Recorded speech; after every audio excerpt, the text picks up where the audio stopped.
So tonight I'll be reading from Breathing Like a Buddha by Ajahn Sucitto. And I just wanted to suggest that as you're listening to this, you might have discerned that one of the themes that's gone through all of the readings that I've read is anapanasati, or mindfulness of breathing. And so this one is very much directly taking one on as a guide. The book is serving as a guide for anapanasati. And so for this reading, I'd suggest that you might consider practicing as I'm reading anapanasati and just kind of see if you can experiment as I go on. I'm going to read through 3 chapters. The first chapter is Touching Your Ground. That's chapter 3. There is the case where a bhikkhu, having gone to the wilderness, or to the root of a tree, or to an empty building, sits down, folding his legs crosswise, holds his body erect, and sets mindfulness to the fore. Mindful he breathes in, mindful he breathes out. Experience is a living environment. These opening remarks precede the 16 steps, but lay down the essential foundation, right environment. Our life force arises in a body-mind system that is attuned to its location, and as far as that system goes, safety is essential. So a scenario that's free from obstruction and intrusion tells it that we can relax and go inward. However, there's also our internal environment, the blend of your bodily and psychological disposition. In that environment, there's probably some stress and discord rattling around. Hence, the Buddha's advice is to hold the body upright, because that will draw your energy together and is the natural posture for the upright mind. So the encouragement, dwelt upon in the extended text of the discourse, is to get your attitudes clear and straight. The ethical basis needs to be firm. And attitudes of goodwill, truthfulness, and letting go should be made firm. Only if there is a conscious connection to virtues and values can there be aspiration and resolve. So consider what sets your heart upright by sustaining that you establish the right view that can clear your inner world. Upright in mind, upright in body. The two work together because apart from its physical, in other words, tactile sensitivity, the body has an embodied sense that registers ease, agitation, tension, fear, joy, and so on, and that directly affects the heart of the mind.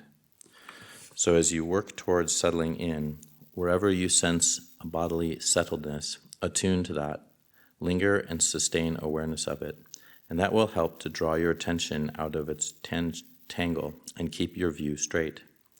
This sustaining of awareness is mindfulness, sati, the faculty that bears something in mind.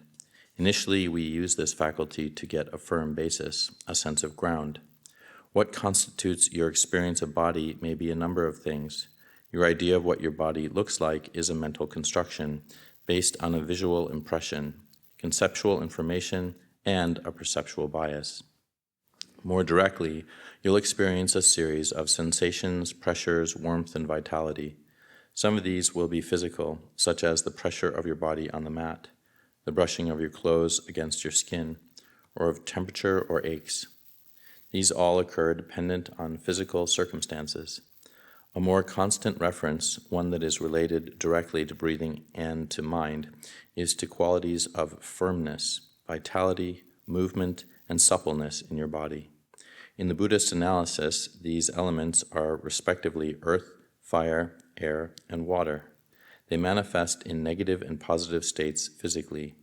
Bone, for example, is firm, earth.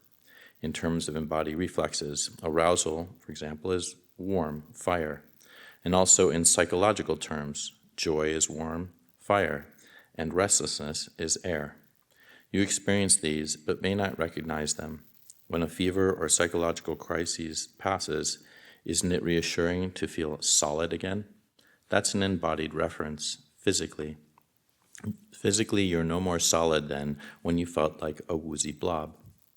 Notice how emotions and moods are normally described according to that elemental palette, rigid mentality, all fired up, cold-hearted, flexible. You've probably sensed these, and don't forget the space element, open, free from pressure, or the converse. In this context, the point is that at a fundamental and involuntary level, our mental states are based on embodied sensitivity. If your heart is agitated or depressed, you feel it in your body, and that affects your outlook and mindset. This also means that if you settle and refresh your embodied condition, your mind gets settled and refreshed. The snag is that although this natural mind is connected to your embodied sensitivity, most likely you aren't. You're used to operating in terms of ideas and abstractions like tomorrow and that place is 40 miles an hour in a car, etc. All accurate in terms of mapping, but they're abstractions, not embodied experiences.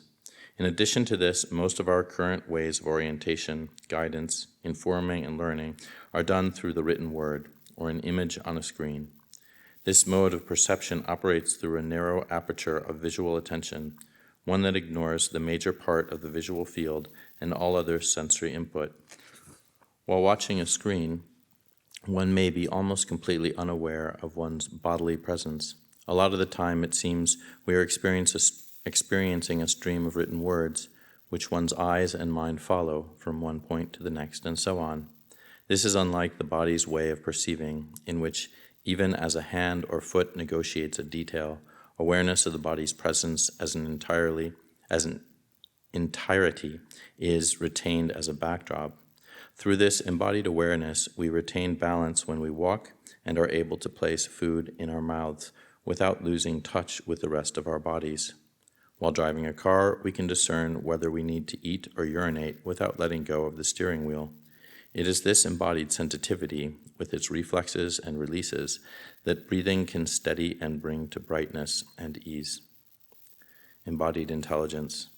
For forest dwellers at the time of the Buddha, with nothing to read, no schedule or deadline to meet, no future to speak of, and no concerns regarding family or income to manage, direct embodied awareness would have been the norm. The written word was a rarity. Teachings were delivered through speech, whereby the listener picked up the body language, tonality, and breath pauses of the speaker, who was attending to the responses of the listener in a similar way. It was the whole picture that transmitted the meaning. In general, the attention of such a forest dweller would not be focused on any single point. Focus too intently on a sight, and you might trip over a root, or not detect the odor of a tiger on the wind.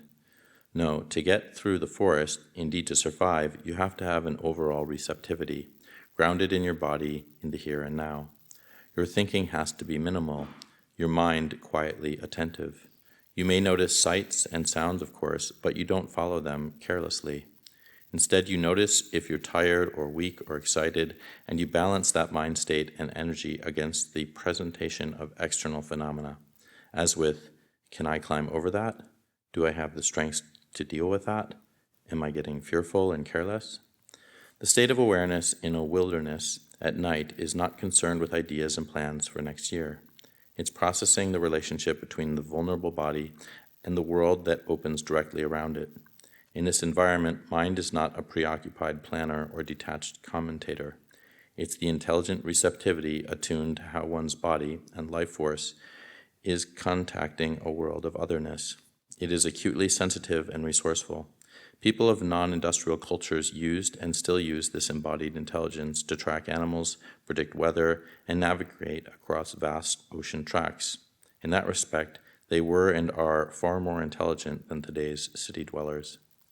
This is an important point to grasp because embodied intelligence plays a crucial part in attending to breathing, and it's an intelligence that we've by and large lost touch with.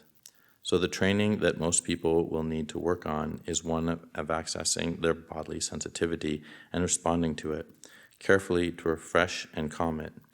Breathing-based meditation will help with this, but don't focus on the breathing until you can sense it happening.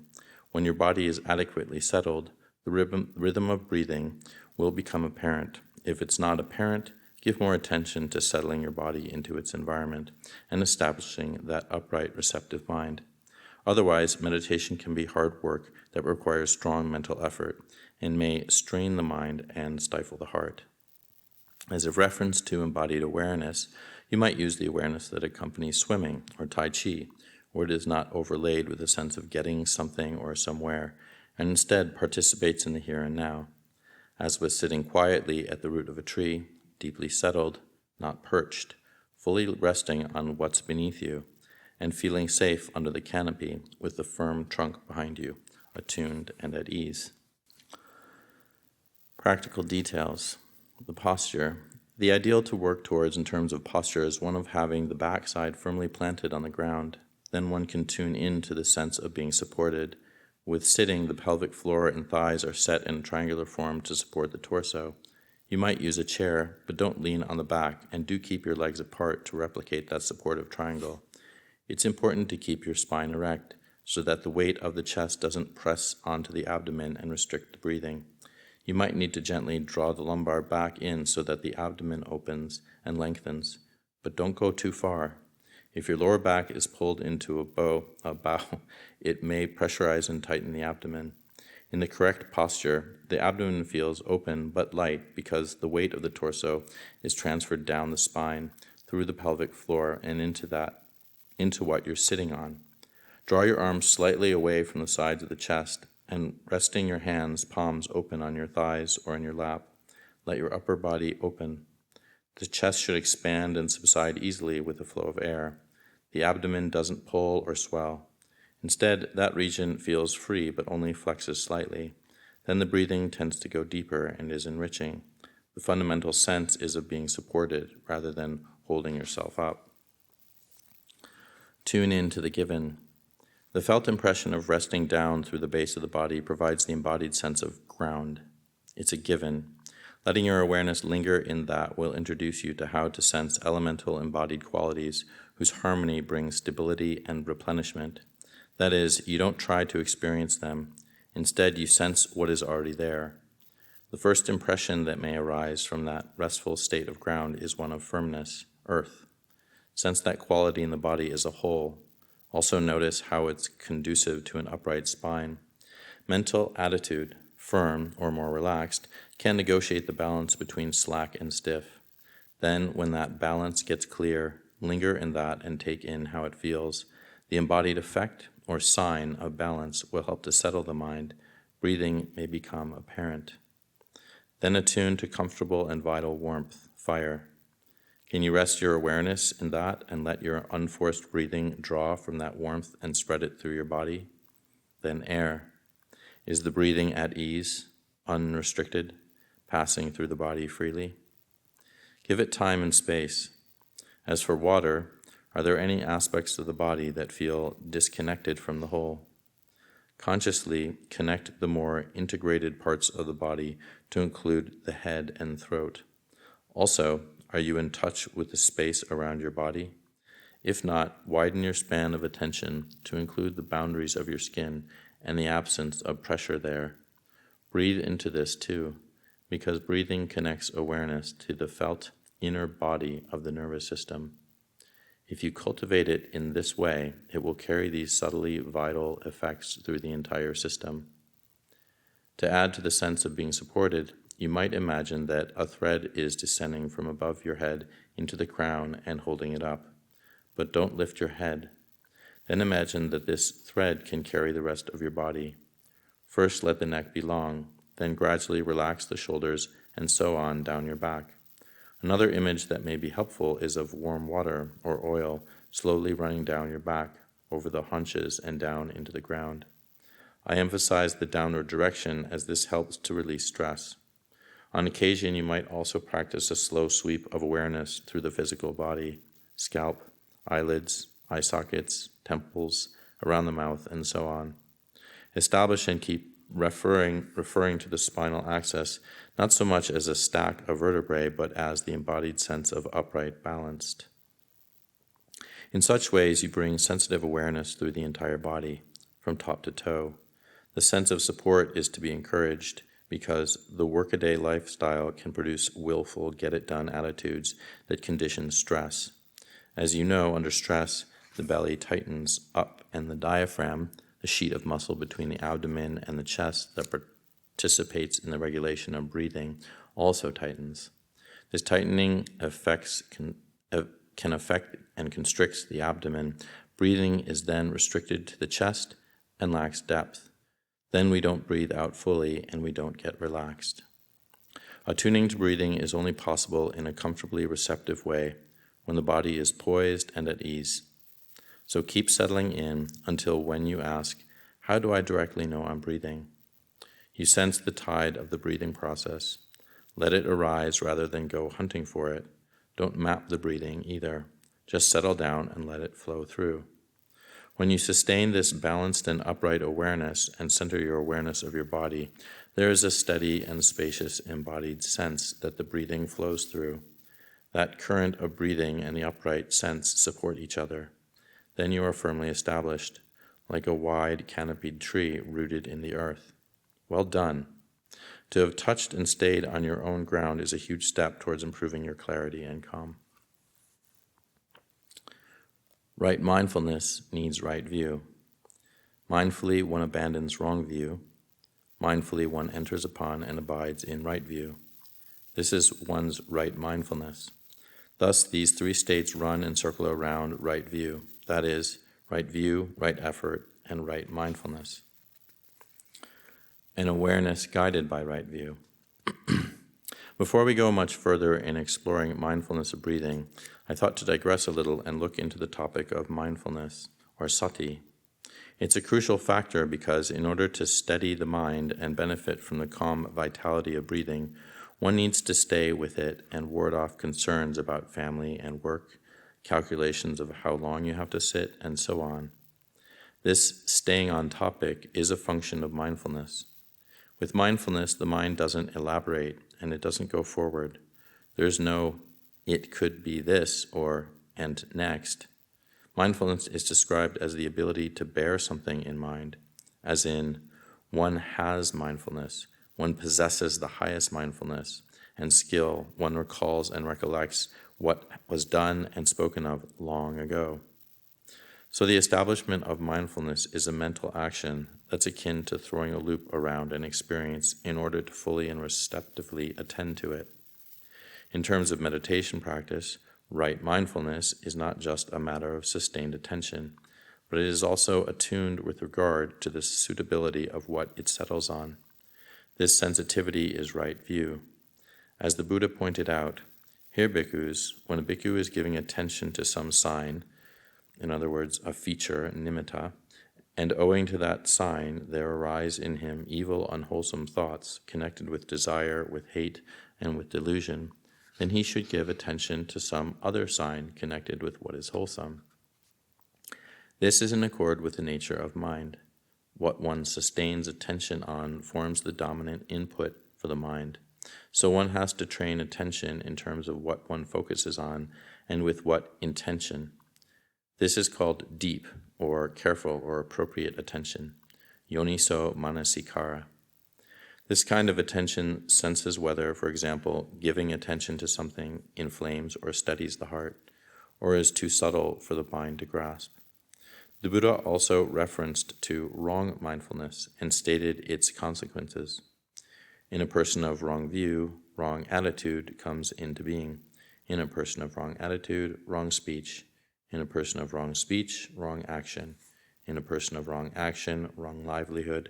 In a person of wrong livelihood, wrong effort. In a person of wrong effort, wrong mindfulness. In a person of wrong mindfulness, wrong concentration. In a person of wrong concentration, wrong knowledge. In a person of wrong knowledge, wrong release. So right and wrong view condition attitude and attention. The foundations of mindfulness, whereas wrong view doesn't give any significance to ethical uprightness, right view does the opposite. There is what is given and what is offered and what is sacrificed. There is fruit and result of good and bad actions, and so on. One makes an effort to abandon wrong view and to enter upon right view. This is one's right effort. Mindfully, one abandons wrong view. Mindfully, one enters upon and abides in right view. This is one's right mindfulness. Attitude and effort. With right view, one recollects that what the mind engages with will have fortunate or unfortunate results, and this is also the case with reference to how one engages. Get forceful or reactive, and you'll foster impulsiveness or agitation. Respond with care and sensitivity, and you get clearer and more composed. However, if your focus is too tight, it restricts receptivity. Therefore, attitudes and modes of attention and engagement that we may have picked up from work or from other people have to be acknowledged and adjusted in accord with careful attention. As we considered right attitude, another point to bear in mind is that the establishment of mindfulness doesn't mean that you can't think.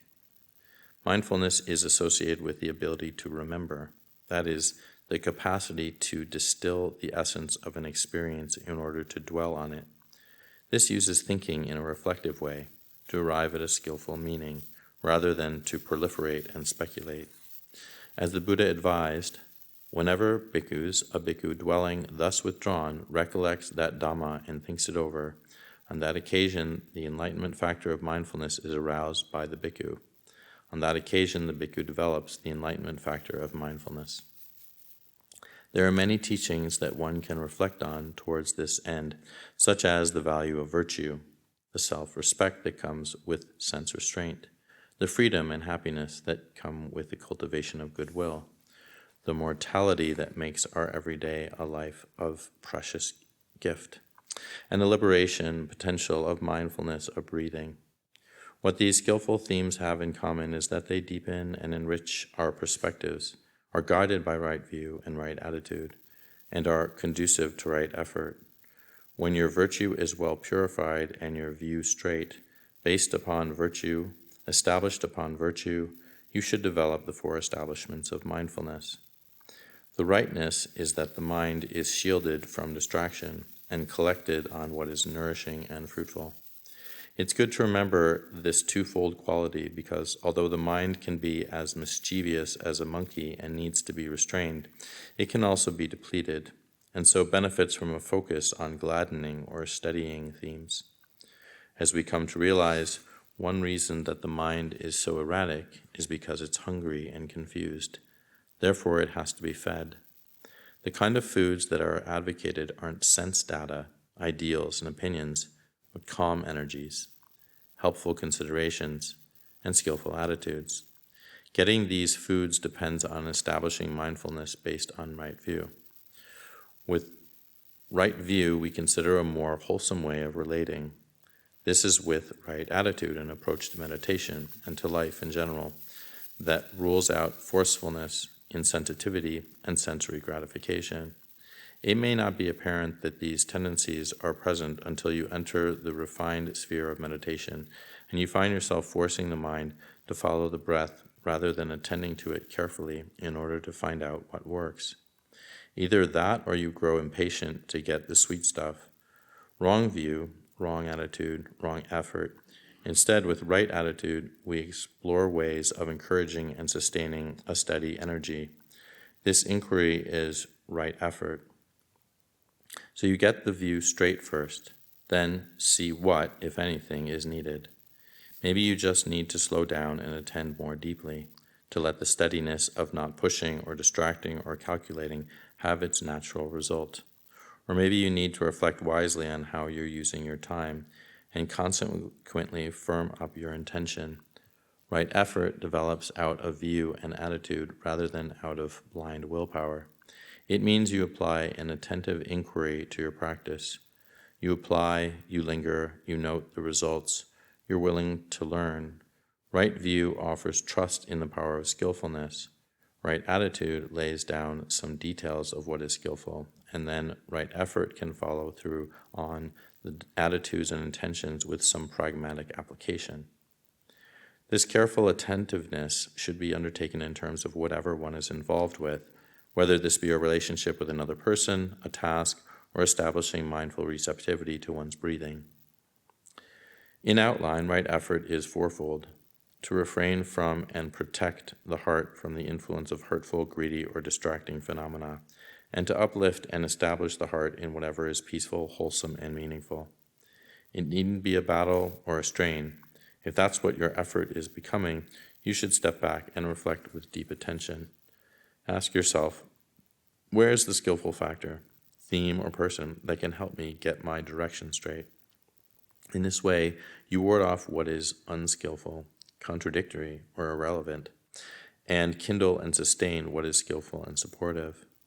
Such right effort, as it matures into steady persistence, is the proximate condition for right mindfulness. It maintains the understanding of right view and the boundaries of appropriate attention. Properly maintained, such mindfulness, when established in the body, is regarded as invaluable. Whoever develops and cultivates mindfulness immersed in the body includes all wholesome qualities that pertain to clear knowledge. Bhikkhus, they have not directly known the deathless who have not directly known mindfulness immersed in the body. So by holding a mirror to your attitudes, how you engage, and the consequences, mindfulness opens the door to awakening. As for closing the door against harmful influences, in Majjhima Nikaya 119, the Buddha likens mindfulness immersed in the body to a door panel made of heartwood. Just as throwing a ball of string at such a panel will not open the door, so any attempts by Mara, the force of ignorance and corruption, will not get into the mind of someone who has developed mindfulness of body. But the same discourse also alludes to the agility consequent upon such a training. When one has developed and cultivated mindfulness immersed in the body, one has the ability to witness any state that can be realized by supreme knowledge to which one inclines the mind. This ability to witness is alluded to in the fourth tetrad of Anapanasati as a consummate skill. It stems from mindfulness. Mindfulness and concentration. Based on right view and right effort, mindfulness brings forth sensitivity and firmness, whereby attitudes and impulses are reviewed, supportive ones are encouraged, and hindrances starved. Consequently, the mind is settled in its purity. It is steady and has an unified intent. This is how mindfulness supports concentration. In terms of the details of what we apply mindfulness to, the teachings encourage us to begin with mindfulness of body in the postures of sitting, standing, walking, and reclining. Even within these simple frames of reference, things may get tricky because of wrong view. That is, the mind can be relating to life, mind, and body in accord with the materialist view of much of our culture, i.e., that the thinking mind is in charge, it plans and organizes, and that the body is a passive vehicle for that mind. At best, it's a pedigreed donkey, so feed it, bathe it, dress it, and make it work. The unskillful results of that view become apparent when the mind ignores or blocks the body's natural way of sensing and tries to get focused on by recording sensations. Through this approach, meditation gets off on a wrong footing because it's based on what the mind considers breathing to be, rather than attending to how the body itself senses its breathing. So how does the body know it's breathing? In one analogy, the Buddha likened mindfulness immersed in the body to a post to which 6 wild animals are tethered so that they don't tug and pull in different directions. In this analogy, the 6 animals are the 6 senses, including that of the thinking mind. These pull awareness out into the diverse sensory phenomena, where it loses its stability. So we are encouraged to establish mindfulness on an aspect of the body that is not linked to tactile impressions. This is the inner body, nervous system, with its sensitivity. Consequently, it follows that we should attune to breathing not as a series of sensations, but as an energy that affects the nervous system. As the teachings make clear, this is a source of refined and nourishing pressure.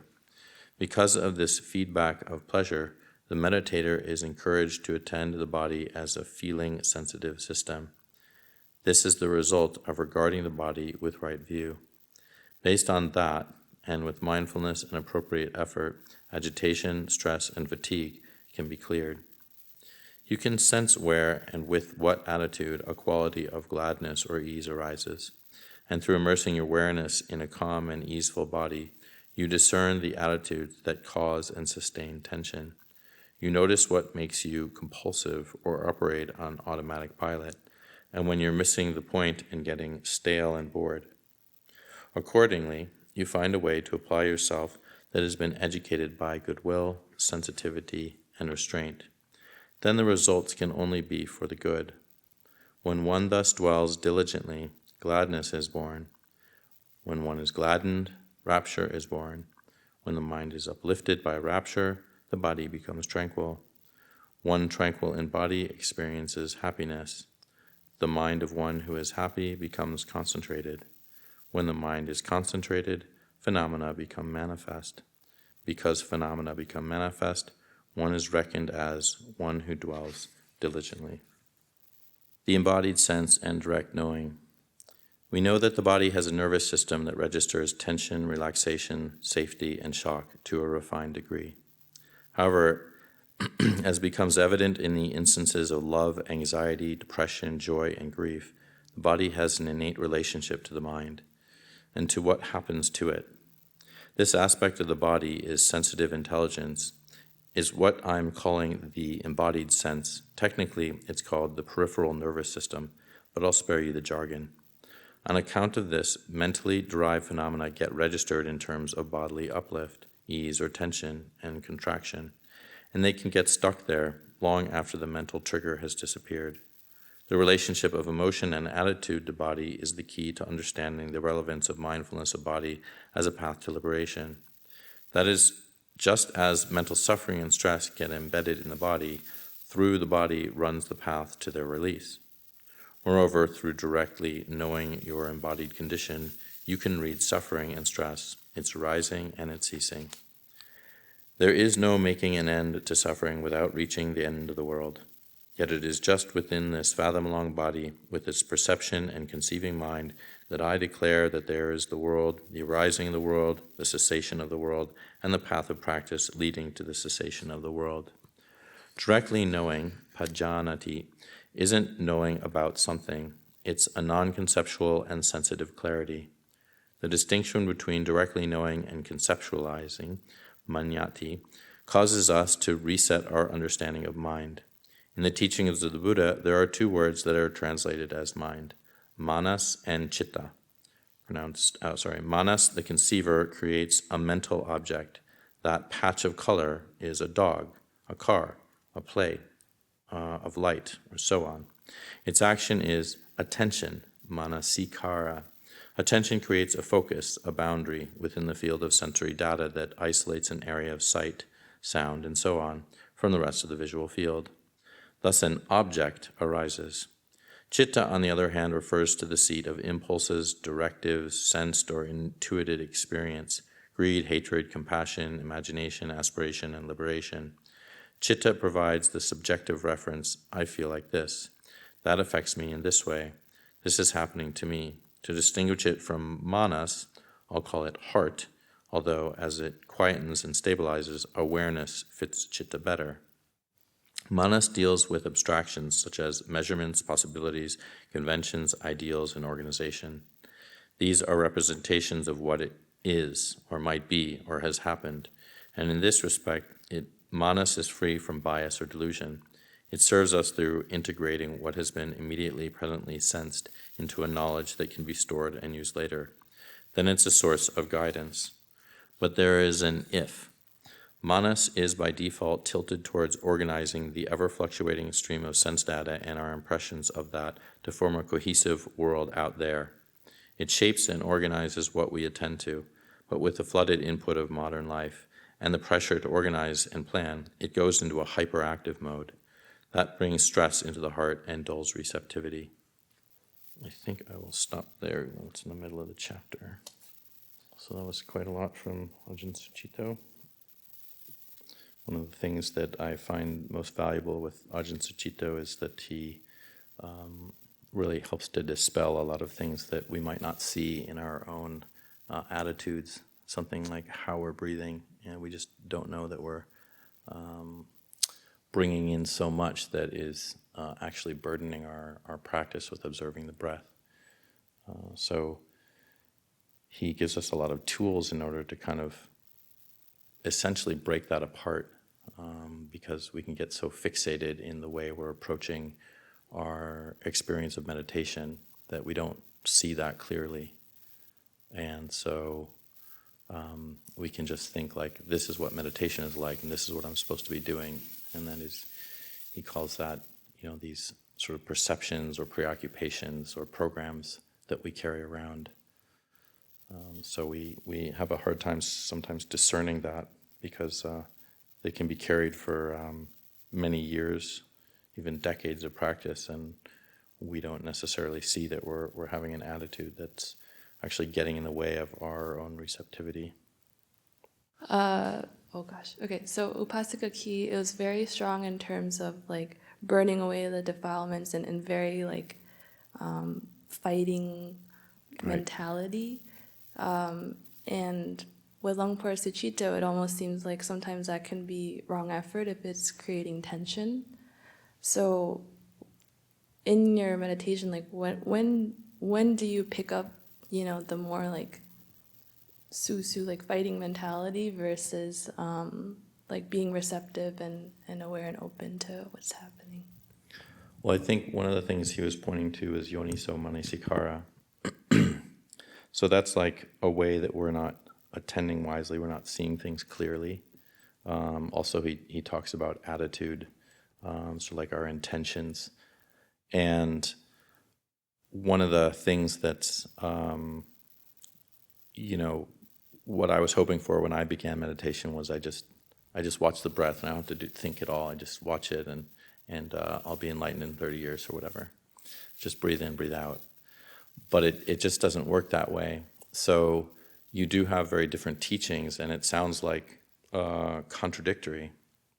The two of them can sound contradictory, but it's more, I think, that they're complementary, and sometimes it can be based on culture. Like she was possibly dealing with a more of a Sabai culture in effect, and then Ajahn Sucitto is often attending to a culture of like, intensity and over planning and over analyzing and hyperactivity, and he's trying to address that. So within our own mind, we need to do the same thing. We're attending to like, well, what's going on here? Like, what do I actually feel? And for a lot of us, that's quite difficult, because we may be very much up in our heads. So Lumpur often will talk about his sense that for a lot of human beings, we're just a face walking around, not even walking. We just are a face going through space, because we can be very divorced from our body, and we don't actually know that it exists for us. So detecting what's needed is often a problem, because we're not necessarily attuned to the body. So his lessons were very much about like coming back to an embodied awareness, and I think that's more starting at a sense of like really like what is like appropriate for your own mind. And sometimes it can be that we have to arouse effort. We're either lazy or we're not. There is kind of a feeling of fighting or battling or dealing with something, if we're getting kind of bowled over or pushed over by something. But when it comes to like the opposite of that energy, when we're just pushing really hard, and I'm going to get this meditation right, and I'm going to make sure that I can, follow my breath for the entire hour, and I'm not going to let mindfulness lapse, and I. And we detect that, and then we sense, okay, is that like a helpful energy? Is that something that's skillful? And if it's not, how can I relax that? And even like in attending to that, do I see that that's actually pulling me possibly away from the body, like being able to even follow the breath? Because my attitude is one of like, like get, and da. So I think both of them have their place, both teachings have their place, and we have to see what's needed for us. And that might change from meditation to meditation, that might change from year to year. It's just up for us to really investigate. So that's one of the things that I think Lumpur was really trying to encourage, was like kind of see where your mind is at through your experience of your body. And mostly what you'll just hear from him over and over again is like what ways that you can intuit what your bodily experience is. And then from there, there's like, as Lumpur Sumedho teaches, there's this intuitive awareness of how to then deal with that. And that's just through practice. And it doesn't come from just, I'm going to breathe in and out for 30 years and then I'll be enlightened. It's more like, okay, what's actually going on here? And that's kind of hard for some of us because we just want to know the plan, the right way to do it, how to go forward, and not have to actually put in effort around like, what's going on here and how do I figure this out? A lot of the time that happens, we fail, we don't actually get it right, and we're trying something and then it doesn't work. But that actually in and of itself is not failure, it's learning. So we just keep having to try and to understand and see like what's needed here. And that's a good question to ask, I think. What's needed? How can I apply calm or peace, or how can I really try to utilize the breath so I can bring about less confusing energy, less energy of desire or trying to get, or as like Lumpur Viradama was talking about, like resist. And when you ask that, then you start to kind of peel apart the layers of like, oh, okay, what works for me? Not sure if that helps, but yeah, if any of you are interested, we have copies of these, so you can read through them, and they're quite helpful and practical lessons. And he has ways of describing in each chapter, like he gives some short instructions I didn't read, so it's kind of a lesson he gives, and you kind of can follow through it. Describe what it is that you sense. So he's talking about them, their ways of analyzing the body.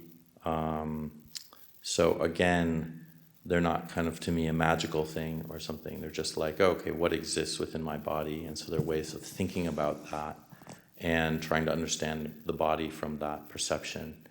So with earth, it's like solidity. It's like you feel that within your body. You feel like hardness or solidity, or you think of like the earth, it's supportive. It's present, it's there, it's physically something palpable within your body that's like hardness, like the bones he was describing. And then kind of wind or air is an energetic feeling within the body, so that's usually described as movement.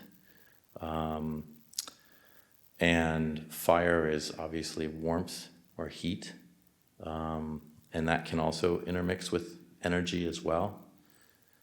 And then liquidity is a bit harder, because that for me to kind of get liquidity, I've always had a bit of hardness. Like it's easy to kind of understand warmth and air and the hardness, but liquidity is just that feeling that is like I would say the absence of that hardness in the body. That kind of feeling of some like movement or that softness that can occur, that feeling of softness.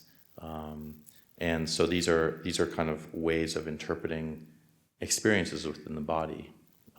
Air can also be that repetitive, like arising and ceasing, that uplifting and falling. So there's different ways that one can use this. And again, the reason is we're trying to get our mind to essentially get interested in the body. How can we kind of see and get clear about like what's actually occurring for us, and then that can get the mind, that interest can get the mind into kind of like a way of samadhi. So kind of like not being as distracted, because it's like, oh yeah, now I'm seeing all these different layers of what the earth element is within the body. Spaciousness is kind of harder to think about, but it's really that a feeling of like openness, right?